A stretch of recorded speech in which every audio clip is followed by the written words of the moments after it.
Flintlock Siege at Dawn is starting to be my most anticipated Souls Lite this year.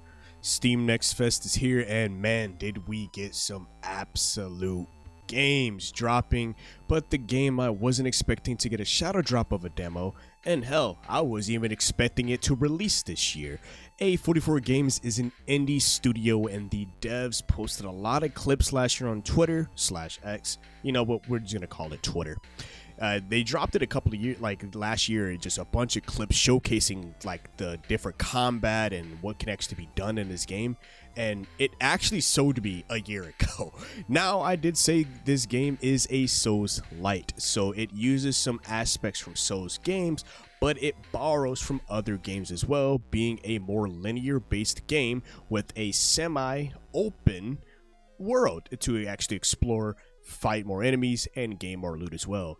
Indie Studios is absolutely cooking this year and proving they can hold their ground with the bigger budget games. So in today's episode, I want to actually talk about the combat, the visuals, and more for players to expect in Flintlock Siege of Dawn. Yeah, the combat in this game is actually really amazing.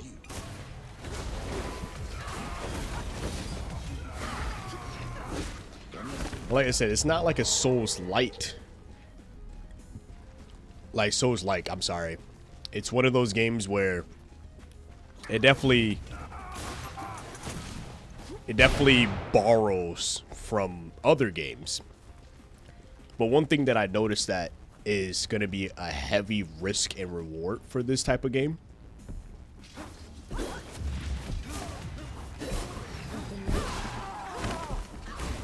is the overall multiplier that's right here.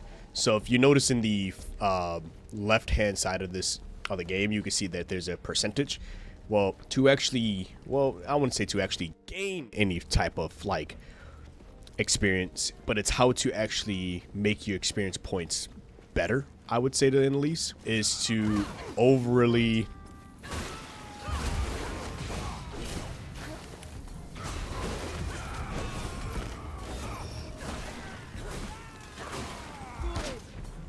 I wouldn't say to make it better, but have you noticed in that little combat scenario that every action I do increases the percentage that I get? So what you can do is, before I go fight this boss up that's up here, well, mini boss I would say, you can actually save it and it actually gains you more. So you actually get rewarded for different specific combat things you do in the map. How did that hit me? But that's okay, that's fine.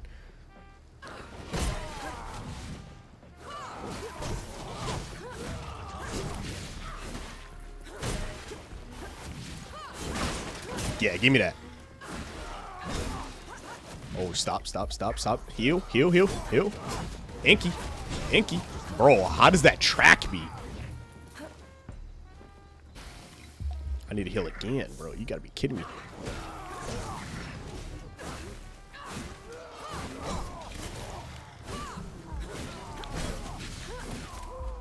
Whew. So if you notice how, like, that fight went, and then you can actually, I'm at a plus 41% for XP bonus. I could save that, and boom, it takes whatever is the given XP that I had, give it a bonus to it, and I get more XP. So that's literally probably one of the funnest things I've seen in a game that is similar to Dark Souls, right? Now, of course, you still got your usual, if you die, you can actually come back. Give me that. And of course, you got your parries.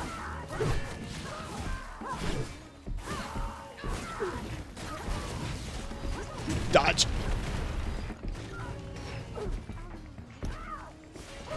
Give me that. Oh, wow. Get off me.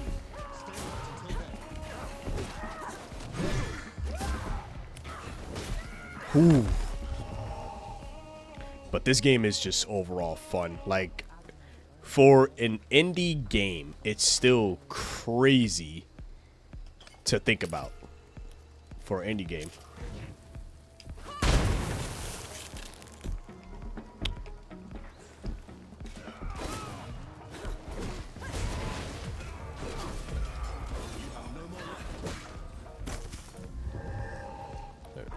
For any game, it's absolutely crazy for like the quality of game that this have. This game is releasing for like not even $30 something.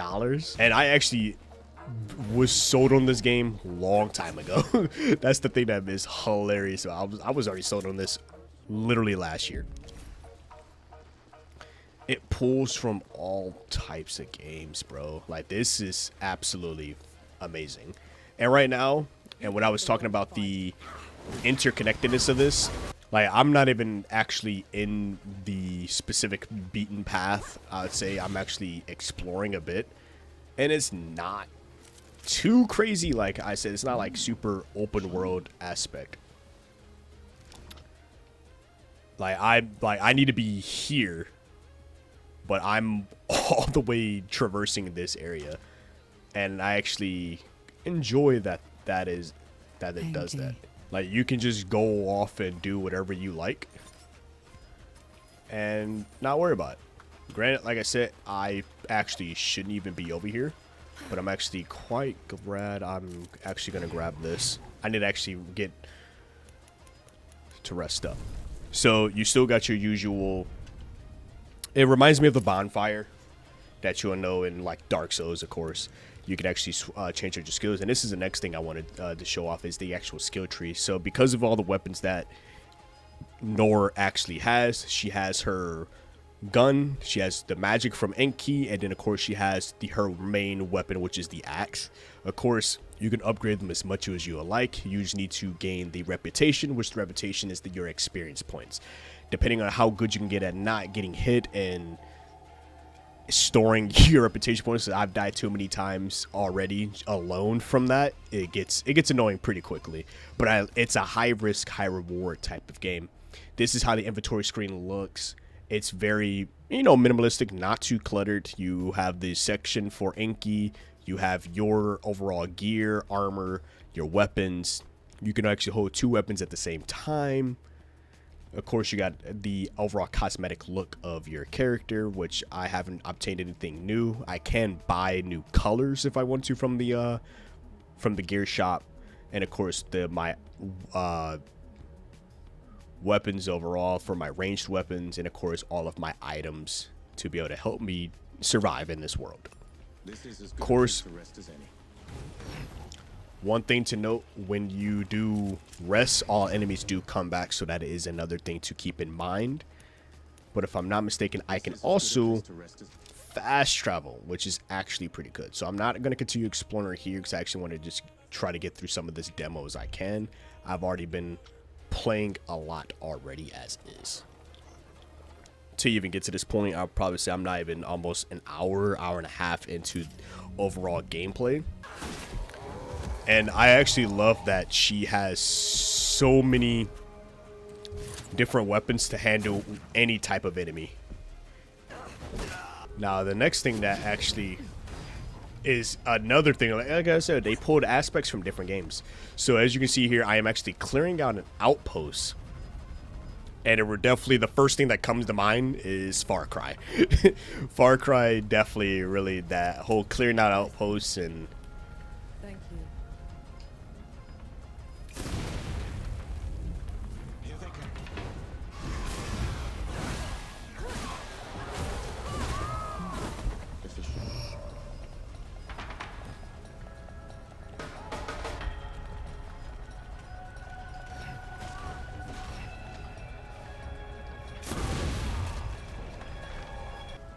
Now, when you do die, you can actually always come back to the area where you died from to gain your reputation points, which will look something like this. It would say reputation is now recovered, and you're good to go back. So now I'm sitting at a decent amount. I actually don't, and this is where you need to, where the the mindset comes in.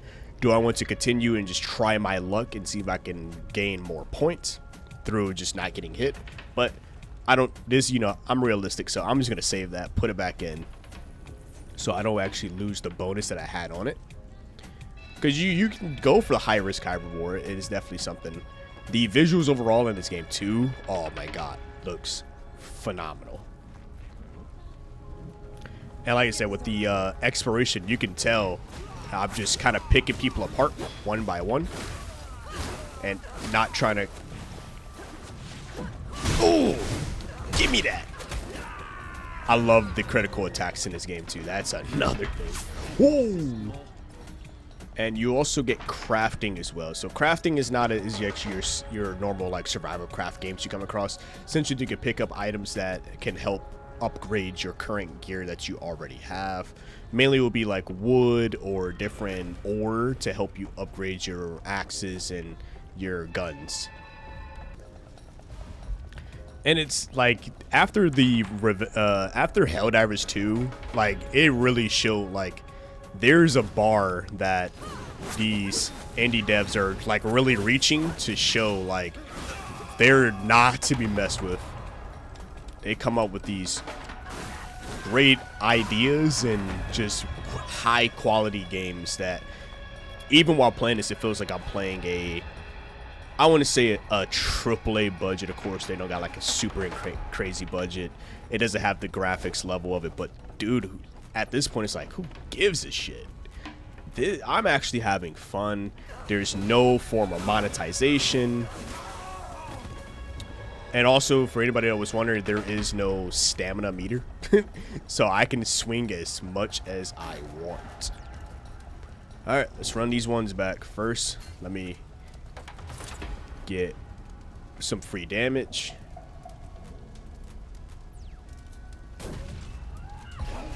Whoa.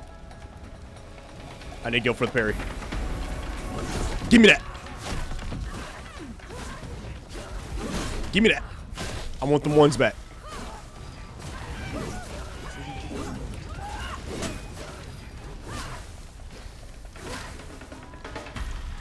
Give me that. Oh, give me that.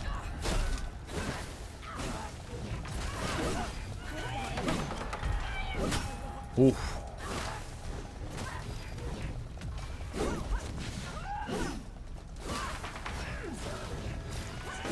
Give me that. Oh. Oh, that armor's done.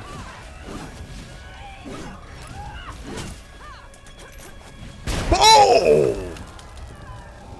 You're trash. You're trash. And Bandit Leader is now defeated. I get to open up this. Oh, and that's the end of the demo. Woo. That was actually pretty fun. Let me know what you guys think about this game in the comment section below. This is actually fun. It drops July 18th. Pre-order it now. Holy shit, that was fun.